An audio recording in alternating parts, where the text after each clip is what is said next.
We have David Olds with me here today. David, I really appreciate your time. I want to make sure everybody has your contact information, and you got to help David out. He's trying to build his Instagram page. You've maxed out Facebook and a few of the other social networks. So you got to jump over there, join him at Instagram at David Olds REI.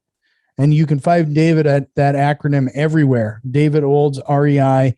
And really appreciate your time. But today, this is the episode for everybody who is getting into wholesaling, and now you have a property under contract. And we're going to be strictly talking about disposition, how you're going to get this sold and make some money at it, and whether it is getting those bigger fees or selling it quickly. And this is going to be a great episode. I really appreciate your time here, David. Oh, thank you so much for having me on. I'm excited to be here.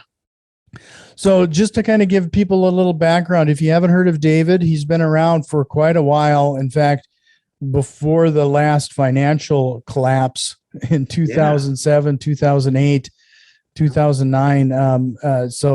This is really going to be a treat. I really appreciate and value your experience. Cool. Yeah. I'm one of the few people that have been around like before the last crash, and I don't know if we have one coming up or not. I don't know that anybody ever knows. What I can tell you is from the last one, when we were in the heart of it, we were like the top of the curve there. Like nobody ever knows when you're in the middle of a recession or when it's starting to happen, right? You just feel like things are slowing down a little bit. But in hindsight, you can look back and go, oh, well, that's why that house didn't sell for as much as I thought it would have. I actually started in the Orlando market in 2002. My wife and I bought our first house. We fixed it up, and we sold it 2 years later and made like $57,000 or $58,000. And the realtor told me after the closing, like, that's your money. It's tax free. I was just stunned at the idea that I didn't have to pay taxes on $50,000. So we sold a house. We went and bought another house, an ugly house in a beautiful neighborhood, which is the ideal situation. And 2.5 years later, we sold that one and made a little over 100,000. So, and of course, we were doing the fix up and all those things ourselves. And we had full-time jobs at the time. But yeah, we just sort of got into that pattern in Florida, and like it's so cliche. Almost every real estate investor out there, a person you talk to, I read Rich Dad, Poor Dad.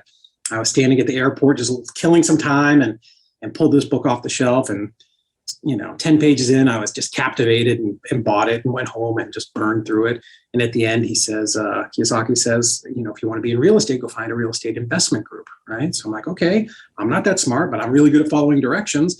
So, I went online and searched around, and I found the Central Florida Real Estate Investors Group, which is one of the biggest ones in the country, I found out later. And I joined that and just kind of got myself immersed in real estate and, all the courses and classes and boot camps, and did some mentorship and some coaching.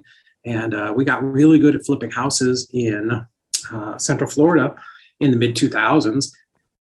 And probably not because we were great, right? The market was crazy, stupid, hot. I tell people like a dog could put a sign in the front yard and sell the house. It wasn't, I think we did a good job, but it wasn't because we were so talented. The market was just on fire. And like I said, I worked for ProBuild at 84 Lumber. So I was in building material sales. And my wife she worked for Ashton Woods Homes, which is a large custom builder. So she was in their purchasing department. And in our company at 84, our ProBuild at the time, so we're dealing with big builders, right, all the time, and they have what's called a spec sheet, right? So maybe, this particular model gets 5.25 inch baseboard and big crown and, all these types of things. Well, as things were slowing down, we were getting these orders. Oh, we're going to change to the 3.25 baseboard. What they were doing was they were changing the specs on their models so that they could save some money because sales were starting to go down. So that was something like if you're in the eye of the hurricane, that's like maybe a little indicator that we saw, but we had no idea that it was going to drop 25, 30, 35, 40%, over the course of 6 months. Florida was a terrible place to be during 2008, 9, and 10. But yeah, so we knew something was happening. We knew it was getting harder to sell houses little by little as we went over 2007, 8, 9, it started getting more difficult. So we were looking around and we were looking at different markets, and we picked Chattanooga, Tennessee. And the reason we picked it is we did some market research. Sales had been relatively stable. They'd only dropped maybe 8 to 10%, which was really good compared to what was going on nationwide. And one of the bad things about Florida, right, is the economy is based on three things there. It's construction, right? That makes sense. A lot of construction there. Tourism, Disney, tourism. And the other one is agriculture and cattle, right? You wouldn't believe cattle is one of the big things. Florida is one of the biggest cattle producing states in the country. So you got to imagine it's like a three-legged stool, right? Well, construction goes and then tourism goes because the whole country was in a recession. So that's what caused the collapse to be so severe in a place like Florida. So when we were looking at other markets to move to, we were really aware of looking at like the economic indicators. So Chattanooga was a relatively small market, centrally located, so it's like a trucking hub. But it's also one of the things that brought it to our attention was they were just opening up a Volkswagen plant here, right? So adding 20,000 jobs into a county that has 225,000 people is a big number, right? So not only that, but you get all those ancillary positions, the suppliers, and now you're bringing extra people here, so rents go up, and all the other indicators were right there for us. But along with that, there's a good tech sector here. And Chattanooga was the first city in the country to have to be a gig city, which means everybody in the city has access to fiber optic. So anyways, a lot of things happened, and we moved to Chattanooga. We knew one person, a realtor that we kind of knew, that we'd come up once and looked at some houses. But we did that, if you ever hear that story about burning the boats and leaving everything behind you and going to a new city, like we did that. That was 100% what we did. We came here for real estate, and we just worked really hard and found a way to make it work. Yeah, that was a great information, and you spent a little time on that. So I'm wondering if you're seeing similar signs today that spurred some of those thoughts. I tell you, I'm not. So what was different back then? Of course, lending was all over the map, right? Anybody could get a loan. Waitresses were buying $400,000 houses because there was no lending criteria. Well, they fixed a lot of that after the last time. So now lending is pretty tight, right? You've got to have at least a 650, 700 score to go out and get a house. We're not seeing all those ARMs, those adjustable rate mortgages, right? Those are gone. And I think what happened, and again, I'm not an economist, but I talked to a lot of bankers. I had a bank president here the other day. And so in my caveman understanding of things, so at the end of the last decade, we had the recession, right? So what happens is everything contracted, right? Builders weren't building, new land wasn't being developed, like everything really slowed down for 4 or 5 years, right? Certainly until 2014, 2015. And then people started to ramp back up. During the last recession, you also had a bunch of kids coming out of college with a ton of student debt. So they weren't able to buy houses, right? Well, so now you've got this pent up demand, and there's a lack of housing, and people are still having babies, right? Population is still growing. So I think we just had this pent up just bubble. I don't know, bubble's not the right word. Balloon, right? Maybe of just people that were going to start to need houses. So I think that's a lot of what we've got now. And to me, I think we'll plateau at some point, but I don't think we'll crash like we did before. I just don't think it just doesn't feel like the same indicators are there. Right. But again, whoever, we'll know in 10 years. That's when we'll know. Then we'll know who we're doing. Right. The one good thing about wholesaling is, and that's why wholesaling is great for any market cycle, right? Cycles go up and down, and the typical cycle is anywhere from 5 to 7 years, is that in wholesaling, we're in and out really quick, right? Hopefully we're in and out of a property. We average 51 days from contract to closing, right? So there's not massive shifts in the market in 51 days, where it's a little different if you're rehabbing right now. Like we just started rehab 2 weeks ago. Like we're moving people along. I mean, I don't think it's going to drop, but I also don't want to get caught with, a $250,000 rehab out there, and get stuck with it. So, but yeah, so the great thing about wholesaling is your exposure to risk is pretty low. Sure. Well, let's jump into the category then here, the disposition. A lot of people, they get into wholesaling for the first time because it's almost, I hate to say this, but a lot of people get into it because they think it's going to be easy. And then they think this is one of those things that a lot of gurus, if you will, they hear it on podcasts and they see it in books and they see it in infomercials, how to get into real estate with little to no money down. you know? So I can understand how it's attractive to a lot of people. In the end 100%. though, no, go ahead. Right. Yes. The great thing about wholesaling is it's a super low barrier to entry. The bad thing about wholesaling is it's a super low barrier to entry, and we get a lot of people that are knuckleheads. But yes, absolutely, right? Like sign up for my course. It's easy. You can sit at home and do virtual wholesaling in your underwear and never talk to anybody. Yeah. No, that's not true. I mean, I will tell you, we wholesale virtually across the country, and it's far harder to do virtual wholesaling than it is to wholesale in your local market. Right. And the analogy I give people is like, if you were like a high school wrestler and you were just strong, like you can muscle your way through something, right? It's your own city, you know, people you can call, you can just make stuff happen. Right. But when you're remote and you're not in front of that seller, and you've got to send somebody over to take pictures, and it's just like your processes all have to be really good. And if they're not, it's going to expose whatever weakness is in your company. Right. You know, whatever you're not good at is going to get exposed when you go virtual. So I don't ever recommend people do that first. You know, go do 20 deals in your own market if you can, right? If you live in a small town, then you've just got no choice. You know, just try to learn from somebody good. But if you're in a city that, you know, you've got 150, 200,000 people in, you can wholesale there. You know, if there's an active RIA, you've got some interested investors. I would always recommend start there. But listen, everybody's different. Maybe there are people that are smarter than me.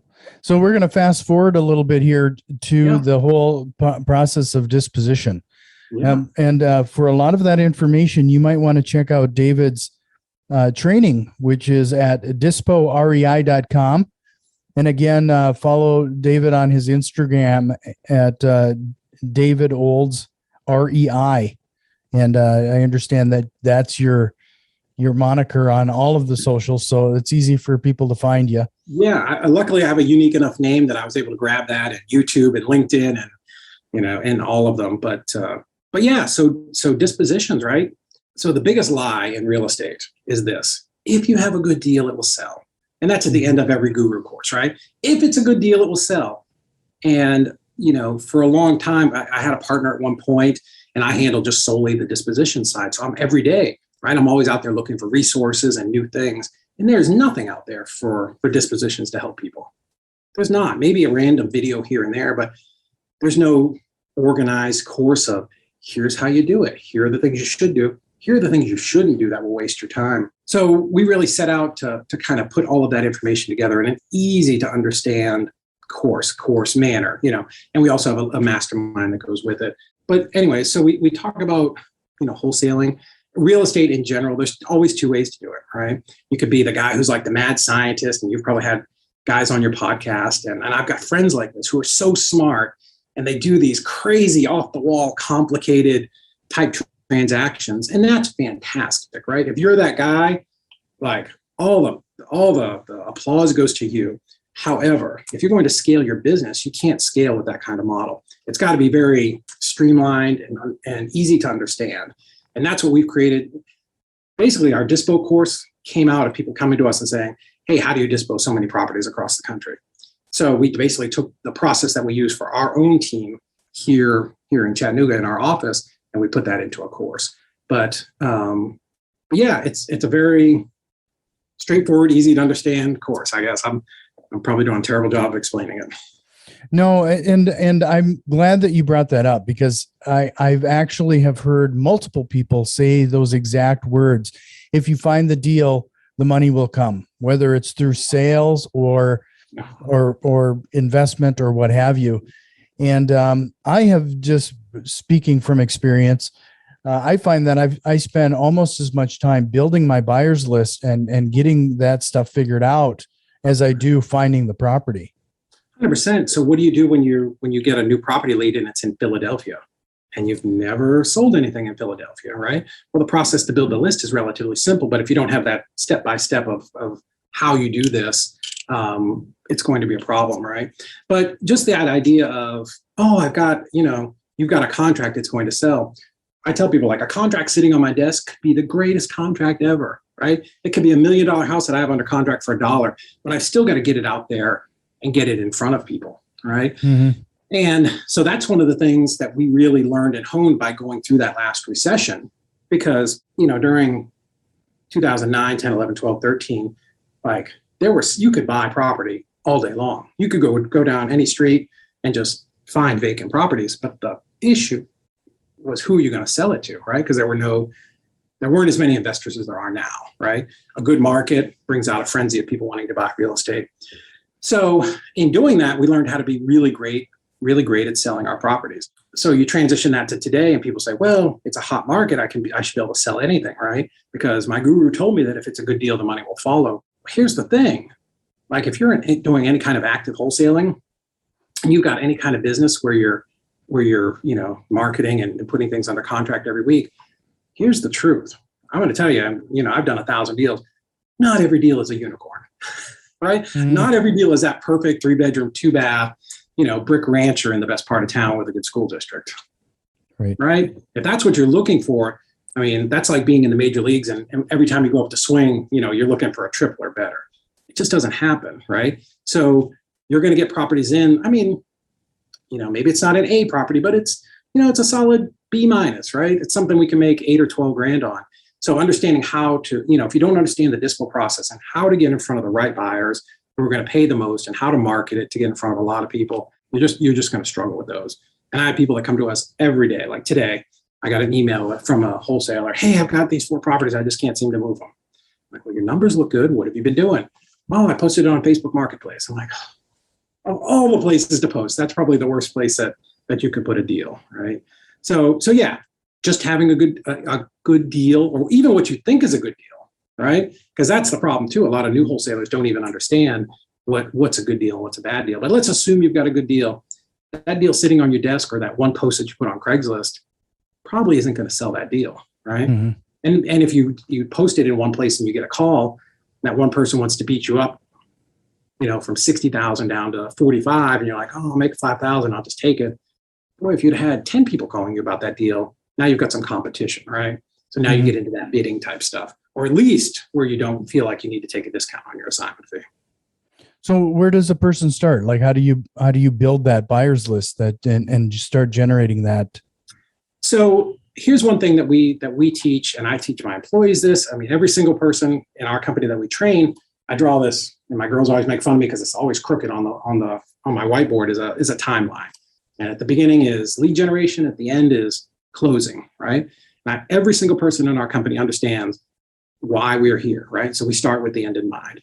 We are all here to cash checks. The company has to cash a check. Company cash a check. You get paid. Lights stay on. We can buy fancy computers and do everything, right?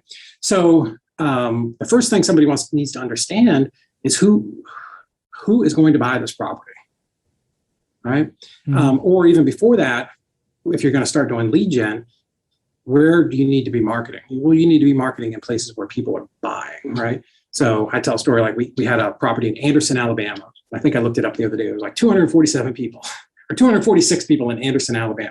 I told the acquisitions person, like, who am I going to sell this to? One of the other 245 people in town?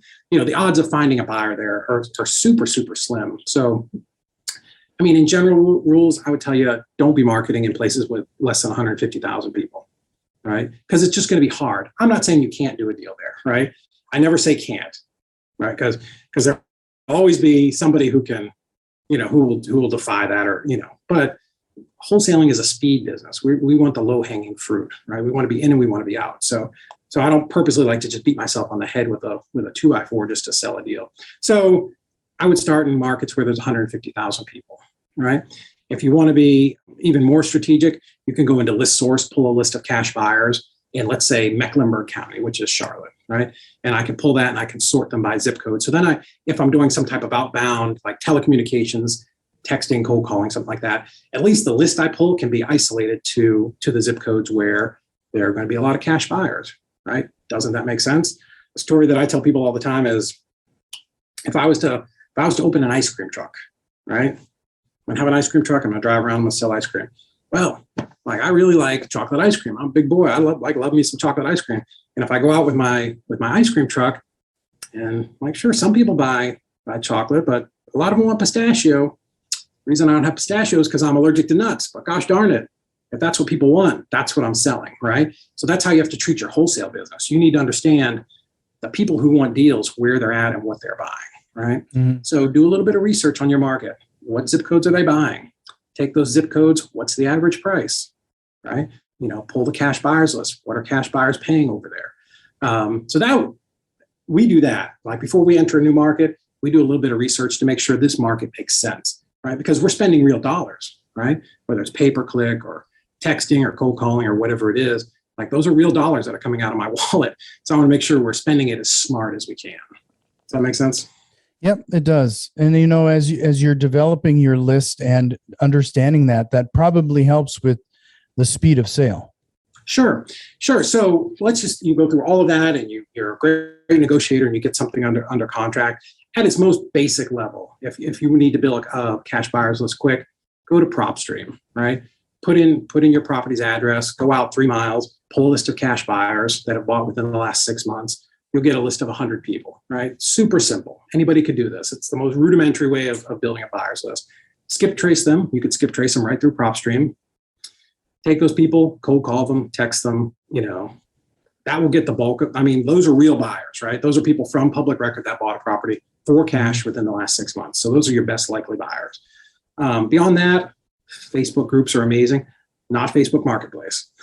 Facebook Marketplace is going to get you a ton of responses that say, I'm interested, and you're going to chase your tail for 3 weeks answering those people. And they're people looking for rent to own or some place to live for themselves or their daughter. They're not cash buyers. But no, go in and be interactive in, the Charlotte Investors Group, or, Mecklenburg County, or, Charlotte or North Carolina Investors, whatever. Get into those groups, but you have to present a good product, right? Don't just say, I've got a 3-bedroom on, Oak Street that I'm selling, right? We're a marketing company. All of us are. Like, our business isn't real estate. We're marketers. So we want to do good marketing to get leads into the funnel. We want to do a good job closing them, but we have to sell those deals, and marketing is 100% our job. Right.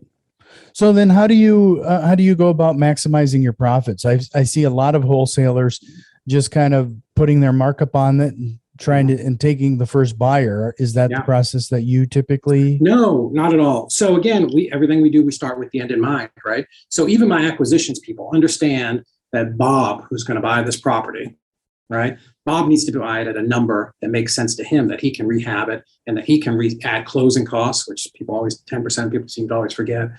And he can sell it at a profit, right? So acquisitions needs to understand the way that dispositions is going to sell this property. Because once they understand that, well, now they know they have to get the property at $62,000 instead of $80,000, right? Because just putting something under contract for your acquisitions team, like, they feel like that's a win, but it's not a win if it's not a sellable contract.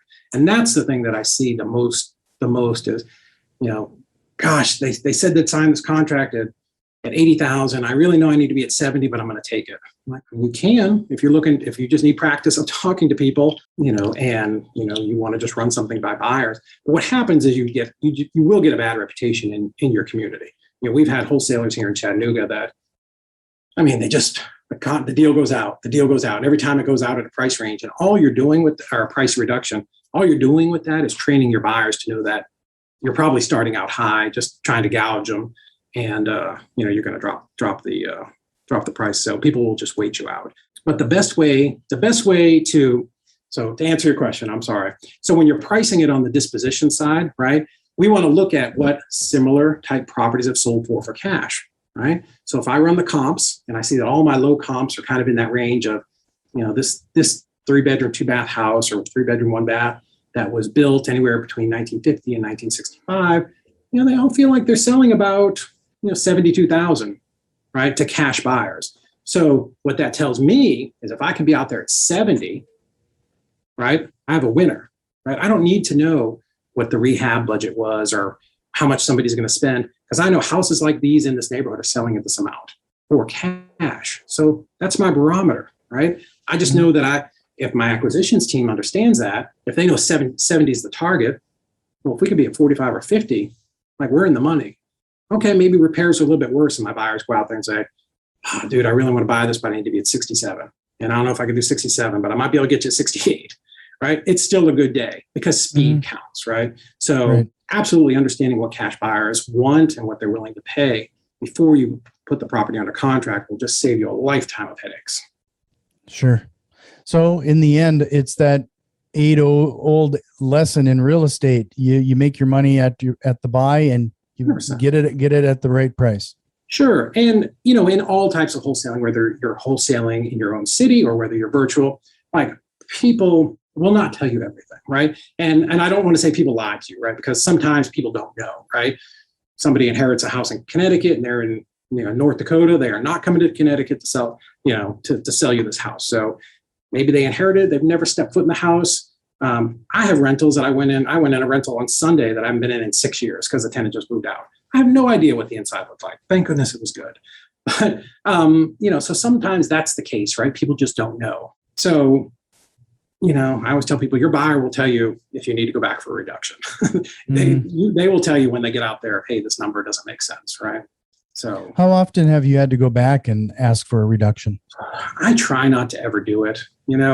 I have people that I know that will go back every single time and push for like $2,000 to $3,000. If you're doing 100 deals a year, that's 300,000. Like that's pretty good numbers, right? So I don't do it. Everybody should run their own business. So what we will do, there's only a couple of reasons why something doesn't sell, right? So you just made a mistake on the price, right? You just didn't read your comps right. There was unknown repairs, something that affects the value. So that affects what people will pay.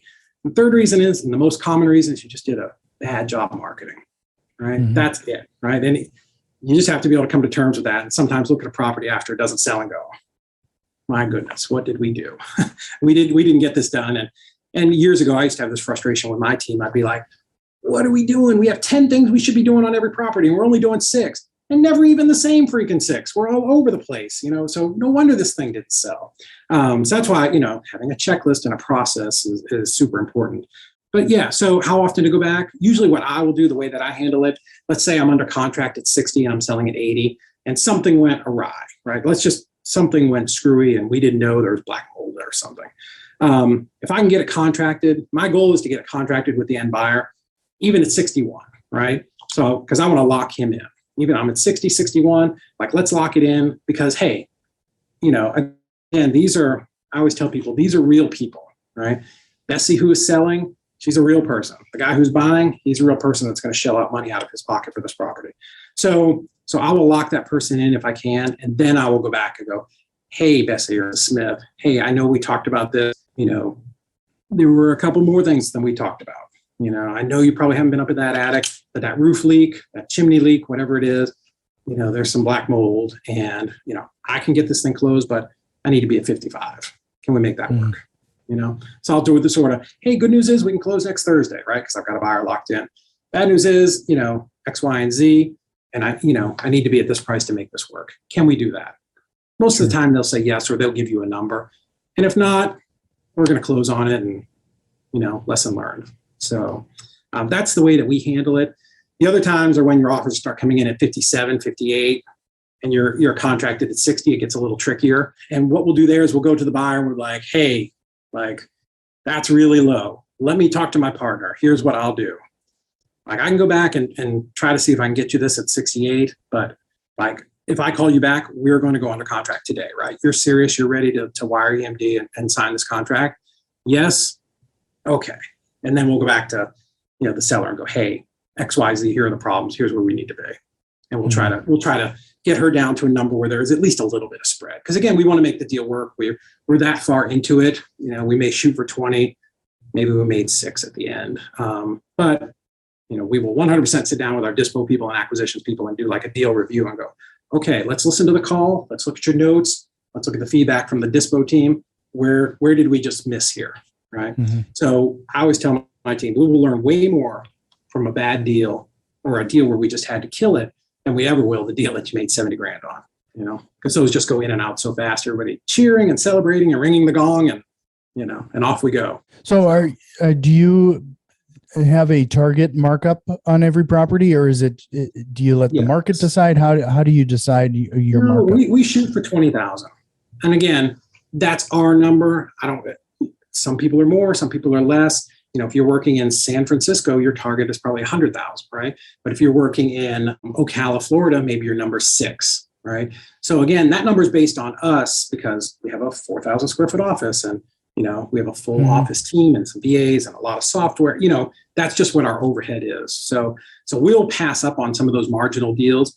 Like we don't go to Birmingham. Birmingham's a great market. It's similar to Chattanooga 10 years ago, but the spreads are $4,000, $5,000, right? So by the time we're done, those types of deals don't make sense for us just because of the way we're structured, right? But if I was to start out tomorrow and be independent and be driving around with a notepad and a pen and a cell phone, I would go to Hunts or Birmingham because I would just clean up, right?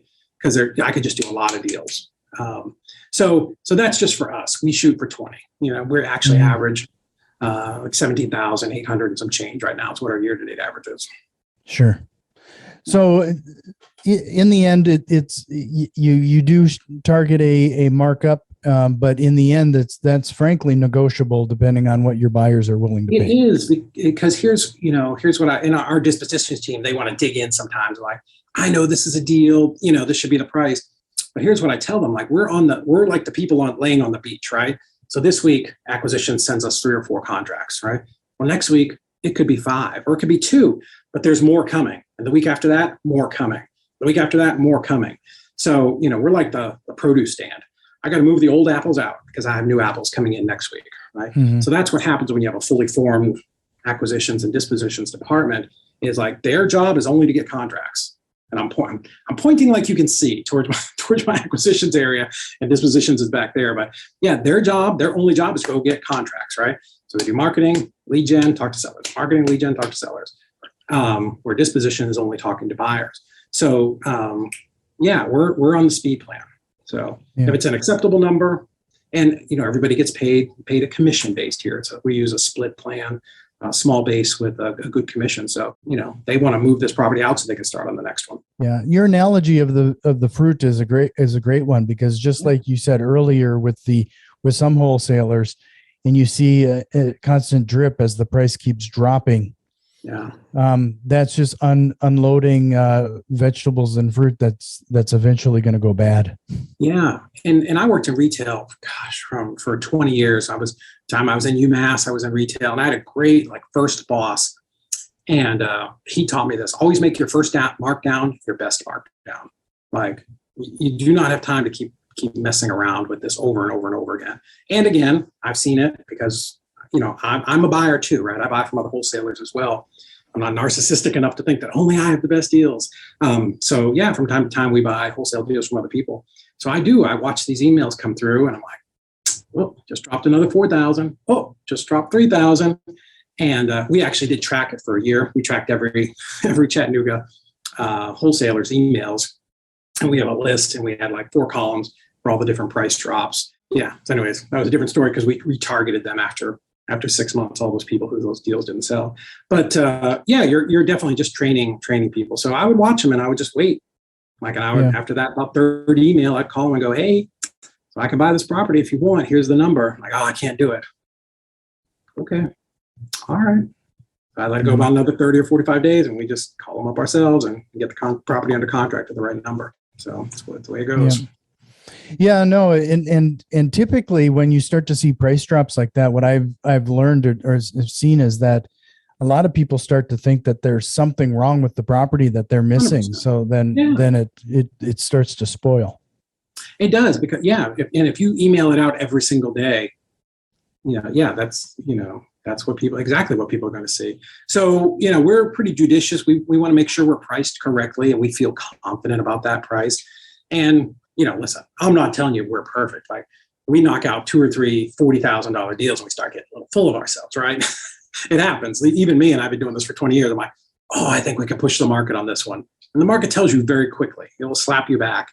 Yes, the market is hot right now. It's incredibly hot for nice remodeled move-in properties, but it is not as hot for fixer-uppers, right? Like, these are investors. These are not idiots, right? Investors are different from homeowners. Homeowners buy on emotion. They want to live here. They like the school district. They like the pool in the backyard. Investors are all about return. Don't be confused. These people know, they know what their numbers are. Serious investors, right? So they know, they're going to buy this for 80, put 50 in it, 130, and it's going to sell for 180, right? So they can make 20 or 30,000 on it. Landlords know what the rent is. So they know what they're buying it at and what their rent multiplier is going to be and how much they can make on these deals. They are not stupid. Don't ever, and I always warn my dispositions people, don't ever like talk down to an investor like, oh, you should buy this because it's a great deal. No, you should buy this. I think it's a deal because of X, Y, and Z, right? Provide some information and some value to these people because these people are writing real checks. They're sending real wires. You're not going to bamboozle anybody or use the force to trick them into buying some property. Mm-hmm. Well, I have like two more questions for you, but before we do that, we're going to send everybody to your Instagram page again. So Awesome. check out David Olds, REI.